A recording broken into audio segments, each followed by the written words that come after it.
Kita ko sa inyo. Yan na yung nagiging resulta.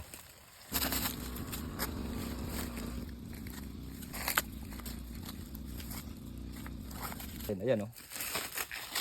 Ayan, kita ko sa inyo. Yan na yung nagiging resulta.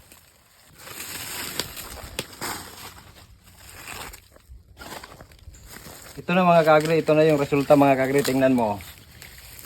October 28 nung ginawa natin to. Ang purpose natin dito, magkapantay to sila dati. Pero gusto nating mauna siya. So ito yung ginagawa natin na delay.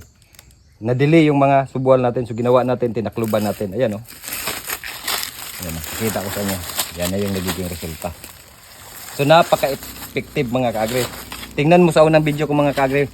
Halos magkasabay sila. So hindi natin gusto na magkasabay yung followers. Kaya ito pinabuilo natin. So ibig sabihin, mas mauna na siya. Mas bubuilo na yan.